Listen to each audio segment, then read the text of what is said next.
गुरु दीपक गुरु चांदनो, गुरु बिन घोर अंधार। पलक न विसरू तुम भणे, गुरु मुझ प्राण आधार। चरम तीर्थंकर श्रमण भगवान महावीर स्वामी जी के चरणों में कोटिशः वंदन। एक भव अवतारी चर्चा चक्रवर्ती भीष्म प्रतिज्ञाधारी अखंड बाल ब्रह्मचारी आचार्य सम्राट पूज्य श्री जयमल जी महाराज साहब के चरणों में कोटिशः वंदन। व्याख्यान वाचस्पति वचन सिद्ध साधक उग्र विहारी आशु कवि 12वें पट्टीधर आचार्य प्रवर श्री पार्श्व चंद्र जी महाराज साहब, SS जैन समनी मार्ग के प्रारंभकर्ता अनुपेहा ध्यान प्रणेता प्रवचन प्रभावक मेरे जीवन उद्धारक पूज्य गुरुदेव डॉक्टर श्री पदम चंद्र जी महाराज साहब को वंदन करते हुए सभी गुरु भगवंतों को वंदन करती हूँ।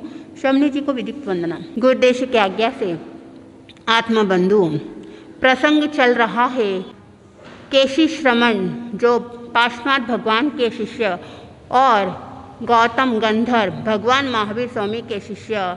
कल आप सुन रहे थे उन्होंने किस तरह से प्रश्न पूछा चर्या वस्त्र और मन के संबंधित में। आज आप आगे के प्रश्न को सुनोगे। लोक में शरीरधारी जीव है वो बंधनों से बद्ध हुए हैं, तो आप उन बंधनों से मुक्त होकर किस तरह से विचरण कर रहे हो। गौतम गंधर्व ने कहा कि इन बंधनों को पूर्ण रूप से काट कर हल्का होकर विचरण करता हूँ। तब केशी श्रमण ने पूछा कि वो बंधन क्या है। गौतम गंधर्व ने फरमाया कि वो बंधन है राग और द्वेष का, स्नेह का बंधन है। बंधुओं, जिसके अंदर गुण होते हुए भी अगर उसमें दोष नजर आते हैं तो वहाँ द्वेष है, और जिसके अंदर दोष होते हुए भी उसके अंदर गुण नजर आते हैं तो वहाँ राग है। बंधुओं, वहाँ व्यक्ति के प्रति, वस्तु के प्रति, परिस्थिति हो, स्थान हो, वहाँ पर लगाव हो जाता है। उसको पाने की लालसा उसके अंदर रहती है तो वह अटैचमेंट, उसको राग कहते हैं। चाहे कोई भी स्थिति आ जाए उसके मन में वही विचार रहता कि मुझे इसको पाना है। और एक द्वेष के अंदर चाहे व्यक्ति हो, चाहे स्थिति हो, चाहे परिस्थिति हो, वहाँ पर उसको अच्छा नहीं लगता है तो उसके अंदर वहाँ नफरत की भावना रहती है। उस नफरत की भावना जो रहती वहाँ द्वेष है। बंधुओं, चाहे राग हो या द्वेष हो, दोनों ही दुख का कारण है, दोनों ही प्रॉब्लम देती है। राग द्वेष के बंधनों में आत्मा पड़ी फसाए, समता पथ अपनाए, मुक्ति मार्ग दिखाए। इस राग और द्वेष के बंधनों से अगर मुक्त होना है तो साधक को भीतर से समता की भावना लेकर आना है। चाहे राग हो या द्वेष हो, लेकिन वहाँ पर संभाव रहना।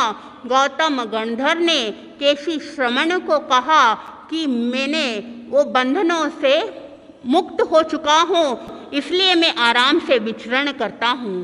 बंधुओं, आगे प्रश्न पूछे। हृदय के अंदर एक लता उत्पन्न हुई है तो उस लता को आपने कैसे उखाड़ा? तो केशी श्रमण ने पूछा कि वो लता कौन सी है? गंधर्व गौतम ने कहा कि वहाँ तृष्णा रूपी लता। बंधुओं, ये जो तृष्ण है, इस तृष्णा के कारण से साधक के मन के अंदर लालसा पैदा होती है। अगर एक चीज मिल जाए तो वहाँ पर और पाने की आकांक्षा रहती है। जिस तरह से लता किसी का अगर सहारा मिल जाता है तो वो बढ़ता ही जाता है, ठीक उसी प्रकार तृष्णा के अंदर भी वह लालसा रह जाती है कि कुछ ना कुछ पाना है। मिलने के बाद भी संतुष्टि नहीं रहता है। बंधुओं, तृष्णा किसको कहते हैं?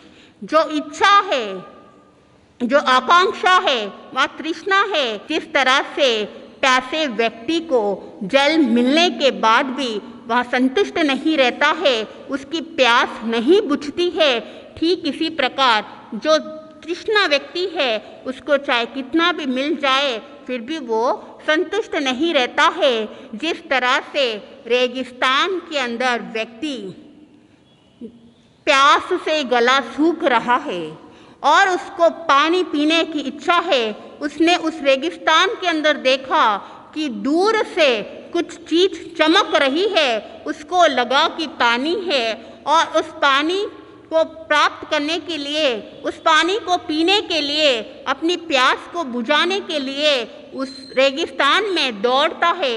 जैसे ही दौड़ा और वहाँ पहुँचने के बाद उसने देखा कि वहाँ पर तो जल नहीं, वो तो सूरज की किरण रेत के ऊपर पड़ी और वो रेत चमक रही है। तो वो प्यास को बुझाने के लिए भागता रहता है, लेकिन उस रेगिस्तान में उसको पानी नहीं मिलता और वो प्यासा ही मर जाता है। ठीक उसी प्रकार ये तृष्णा भी क्या है, कभी नहीं बुझने वाला है। अगर तृष्णा से मुक्त होना है, यानी भीतर से संतुष्ट की भावना लेकर आना, अगर भीतर संतुष्ट की भावना आ गई तो उसको जितना मिलेगा वो उसी में ही खुश रहेगा। नहीं तो दुनिया का चाहे पूरा दौलत भी उसके हाथ में आ जाए फिर भी वो खुश नहीं रहता है। बंधुओं, ज्ञानी जन कहते कि जीवन के अंदर 4 खड्डे कभी नहीं भरते हैं। एक शमशान का खड्डा, एक अग्नि का, एक समुद्र और एक तृष्णा। बंधुओं, शमशान के अंदर जैसे लोग मरते हैं तो वहाँ पर जला देते हैं, दफना देते हैं, लेकिन वो कभी भरता ही नहीं। चाहे कितने भी लोग वहाँ पे मार जाएंगे, लेकिन फिर भी वो कभी नहीं भरता है, वो खाली का खाली ही रहता है। और दूसरा अग्नि का। बंधुओं, अग्नि के अंदर ईंधन डालोगे तो वहाँ पे और आग प्रज्वलित हो जाएगी, लेकिन वो आग बुझती नहीं है। और सागर का खड्डा के अंदर जिस तरह से नदी के सारा पानी सागर में आके मिल भी जाता है तो भी सागर कभी खाली नहीं होता है। और तृष्ण के अंदर भी यही है, कितना भी मिल जाए फिर भी वहाँ संतुष्टि नहीं रहती है।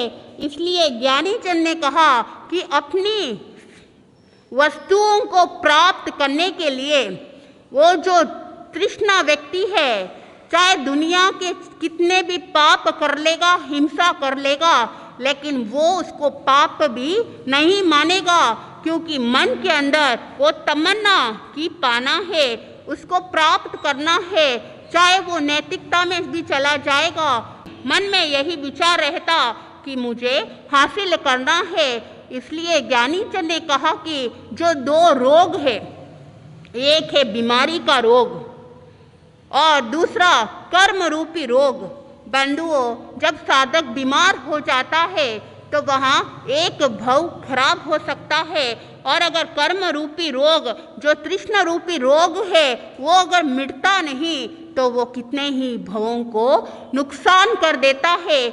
एक महामच्छ होता है जो लवण समुद्र के अंदर 1000 योजन लंबा और 500 योजन चौड़ा, इतना बड़ा महामच्छ होता है और वो पानी के अंदर रहता है। अब वो जीव पानी के अंदर रहेगा तो वो किसको खाएगा? पानी के जीव को ही खाएगा, वो पेड़ पौधे को तो नहीं खाएगा। तब वो पानी में रहता है और पानी के जीव को ही खाता है। लेकिन वो जो महामच्छ है 6 महीने सोता है और 6 महीने खाता है। बंधुओं, वहाँ 7वीं नरक में जाता है। और एक छोटा सा जीव है, तंदुल मच्छ जीव, वो महामच्छ के कानों के ऊपर बैठता है और उसके अंदर तो एक छोटी सी मछली को खाने की भी क्षमता बिल्कुल नहीं रहती है, लेकिन उसके मन में वो तृष्णा की भावना, अगर इस महामच्छ की जगह पर मैं होता तो एक भी मछलियों को नहीं छोड़ता, सारे के सारे मछलियों को निगल लेता। बंधुओं, उसके अंदर खाने की क्षमता तो बिल्कुल भी नहीं, लेकिन वो तृष्णा, वो लालसा, वो इच्छा उन मगरमच्छ को देखकर, लेकिन वो मछलियों को खाने की क्षमता बिल्कुल भी नहीं रखता है। तो वो एक तंदुल मच्छ भी अपने भावों में अशुभ भाव के कारण से वो भी कहा जाता है, सातवीं नरक के अंदर जाता है। बंधुओं, मगरमच्छ उसका मुंह खुला रहता है, जब वो सोता है तब बहुत सारी मछलियाँ उसके मुंह में आकर वापस बाहर निकल जाती है, लेकिन वो तंदुल मच्छ सोचता है कि कितना मूर्ख है और उसकी जगह मैं होता तो एक को भी नहीं छोड़ता। बंधुओं, वो तृष्णा के कारण से व्यक्ति के अंदर इस तरह से हिंसा करने के भाव बढ़ते हैं। किसी व्यक्ति को अगर एक मकान मिल जाता है, अगर उसके अंदर संतुष्टि की भावना आ गई और उसने सोचा कि मेरा परिग्रह का परिमाण रखा हुआ है तो इस एक मकान के अंदर में भी मैं बहुत खुश हूँ, तो वो अपनी ज़िंदगी को बहुत अच्छी तरह से बिताएगा। बंधुओं, एक आदमी रोज तिजोरी से पैसे निकालता है और गिनता है। उसके दोस्त ने पूछा कि तुम ये पैसे खर्च क्यों नहीं करते हो? तब वहाँ बोला, अगर खर्च कर लूँगा तो कम हो जाएंगे। तब वहाँ दोस्त ने बोला, क्या तिजोरी साथ में लेकर जाओगे? तो आदमी ने बोला कि तिजोरी साथ में नहीं लेके जाऊँगा, लेकिन गिनने का सुख तो ले लूँ। जो धन की तृष्णा होती है वो उपयोग नहीं, संग्रह सिखाती है, और संग्रह से सुख नहीं भय मिलता है। तो वो हमेशा भयभीत रहता है कि कहीं कुछ पैसे कम नहीं पड़ जाए, तो वो रोज गिनता है, खर्च भी नहीं करता, उपयोग में भी नहीं लेता है और वहाँ भयभीत रहता है। तृष्णा को बहुत बड़ा रोग है, ये जीवन में आ गया, वो कहीं पर भी चैन से नहीं बैठता है और वहाँ मन के अंदर व्याकुल रहता है, दुखी रहता है। बंधुओं, 6 तरह के व्यक्ति। सबसे पहला व्यक्ति, जब वो रास्ते में जा रहा था तो उस रास्ते के अंदर एक किनारे में एक वृद्ध महिला बैठी थी और भीख मांग रही थी। उस वृद्ध महिला को देखकर उस व्यक्ति ने उसको थोड़े पैसे दे दिए और वो वहाँ से रवाना हुआ। दूसरा व्यक्ति शराब पीना था। शराब पीने के लिए वो दुकान जाता है और खूब जमकर शराब पी लेता है और घर जैसे ही जाता है वो शराब के नशे में पड़ा था, उसको खुद को भान नहीं वो क्या कर रहा है। तीसरा व्यक्ति, जब वो बगीचे में जा रहा था तब चलते चलते उसने देखा एक छोटा सा कीड़ा नीचे रेंग रहा था। उसके मन में विचार आया, अच्छा हुआ कि मैं देख कर चल रहा हूँ, अगर बिना देख के चलता तो पाँव के नीचे आकर मर जाता। तो उसने बाजू के अंदर एक पेड़ का पत्ता नीचे गिरा हुआ था, उस पत्ते को लिया और उस कीड़े के पास जाकर रख दिया। वो जैसे ही कीड़ा रेंगते रेंगते उस पत्ते के ऊपर आया, उसने उस पत्ते को लेकर साइड में रख दिया। बंधुओं, चौथा आता है कि वहाँ एक व्यक्ति के पास एक मकान था। उस मकान को देखकर मन के अंदर इच्छा हुई कि पड़ोसी के पास भी एक मकान है लेकिन मेरे से बहुत बड़ा है, तो मुझे भी क्या करना है, इससे बड़ा वाला एक मकान और चाहिए। पांचवा व्यक्ति वहाँ पर ब्लड डोनेट करता है, खून रक्तदान करता है। उसके मन में विचार आया कि मेरे पास खून है, अब मैं किसी को रक्तदान करूँगा, किसी को आवश्यकता रहेगी और हो सकता है कि मेरे एक खून देने से आगे वालों की ज़िंदगी बच सकती है। और छठा व्यक्ति जो काम वासना के अंदर तल्लीन रहता है, उसी में डूबा हुआ रहता है, तो वो नैतिकता का कार्य करने लग जाता है और वहाँ पे जुआ आदि कुव्यसन जीवन के अंदर आ जाते हैं। बंधुओं, अब इन 6 व्यक्ति के अंदर पहला, तीसरा और पांचवा, पहला कौन सा है? गरीब को उस वृद्ध महिला को पैसे दिया। तीसरे के अंदर उसने शारीरिक व्यायाम के लिए जब जा रहा था तो उस कीड़े को बचा लिया और 5वें के अंदर बंधुओं वो ब्लड बैंक यानी खून डोनेट किया है। अब 6 व्यक्ति के प्रसंग सबके अलग अलग है, सिचुएशन अलग अलग है, लेकिन इन 3 के अंदर वो सुख की अनुभूति करी कि मैंने उस वृद्ध महिला को पैसे दिया तो वो जाकर कुछ खरीद कर अपना पेट भर लिया, और तीसरे के अंदर ब्लड डोनेट किया तो किसी की जान भी बची होगी। तो ये सिचुएशन तो भीतर से संतुष्टि थी, वहाँ सुख उसने अनुभूति किया, और जो बाकी के 3 है वहाँ पर प्रारंभ भी दुख है और अंत भी, भले ही थोड़ा सा आनंद मिल गया हो लेकिन उसका भी दुख ही है। बंधुओं, शराब तो उसने पी ली और जैसे ही घर पहुंचा, घर पहुंचने से पहले ही वहाँ नशे में था तो उसको पता नहीं और वो गटर में गिर गया। अब परिवार वाले उसको उठाकर उतना भारी शरीर को लेकर जाते हैं, घर वाले भी दुखी होते हैं और वह व्यक्ति भी क्या है, दुखी है। तो ये भीतर के अंदर एक तृष्णा, लालसा कि मुझे शराब पीना है, और उस शराब से कितना नुकसान होता है खुद का और परिवार का भी। लेकिन जब होश आता है, कोई समझाते हैं तो सोचता है कोई बात नहीं, छोड़ दूंगा, लेकिन वो तृष्णा, शराब पीने की जो लत है वो जीवन से निकली नहीं तो वापस उसी शराब में डूब जाता है। तो दुख मिला और बाद में भी वो दुख मिलता है। सिचुएशन इसकी भी अलग कि उसने मकान को तो बड़ा ले लिया, बड़ा लेने के बाद भी उसने देखा केवल मकान से कुछ नहीं होगा, रहने के लिए छत है, लेकिन सुख सुविधा के लिए गाड़ी भी चाहिए, हर चीज की फैसिलिटी चाहिए।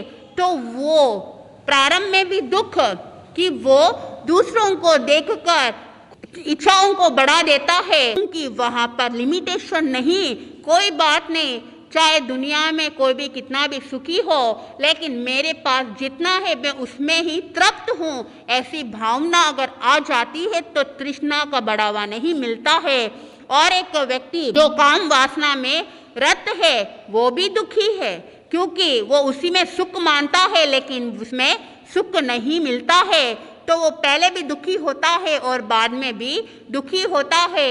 एक बुराई जीवन में आने के कारण से बहुत सारी बुराई जीवन में आ जाते हैं। बंधुओं, ये जो शरीर में जो इंद्रिया है वो इंद्रिया से साधक देखता है, देखने के बाद अगर सिर्फ देख लेता है तो कोई फर्क नहीं पड़ता, लेकिन देखने के बाद भोगे हुए भोगों को वापस याद करना कि मैंने पहले भी ऐसा दृश्य देखा जो मुझे बहुत आनंद की अनुभूति हुई है, तो वापस वो उसको भोगने की इच्छा करता है, तो वहाँ पर लालसा बढ़ती जाएगी, इच्छा बढ़ती जाती है। लेकिन वही देखने के बाद अगर समता की भावना, कोई बात नहीं, अभी मुझे उस चीज़ की ज़रूरत नहीं है, तो वह तृष्णा का भी क्या कर देता है, घटा देता है। इसलिए ज्ञानी जन कहते हैं कि जीवन के अंदर संतुष्टि लेकर आओगे तो वह तृष्णा जीवन में कभी बढ़ेगी नहीं। तो वहाँ गौतम स्वामी ने भी केशी श्रमण को कहा, जो ये लता है हृदय के अंदर, उस लता को मैंने काट दिया है, तृष्णा रूपी लता को समाप्त कर दिया। आप भी अपने जीवन के अंदर तृष्णाओं को कम करने का प्रयास करना, जैसे जैसे आप कम करोगे आपको आनंद की प्राप्ति होगी, जितना आपके पास रहेगा आप उसी में ही संतुष्ट रहोगे। बंधुओं, तो इस तरह से जो भी केशी श्रमण ने प्रश्न पूछा, इस तरह से उत्तर उनको मिला है, और आगे के प्रश्न भी केशी श्रमण किस तरह से गौतम गंधर्व को पूछेंगे और गौतम गंधर्व किस तरह से जवाब देते हैं। जैसे जैसे आप प्रसंग सुनोगे आपको आनंद की प्राप्ति होगी। तो ये केवल 5 प्रश्न हुए, आगे और प्रश्न आपको सुनने को मिलेंगे। बंधुओं, ये बड़ी साधु वंदना की कड़ी में चल रहा है। वली समुद्र पाल मुझी राजमती रहीने, केशी ने गौतम पाम्या शिवपुर खेम। तो ये केशी श्रमण और गौतम गंधर्व का प्रसंग बड़ी साधु वंदना के आधार पर आपको सुनाई जा रही है। तो आगे का प्रश्न जैसे जैसे आप सुनोगे आपको आनंद की प्राप्ति होगी। मैं अपने शब्दों को यहीं पर विराम देती हूँ।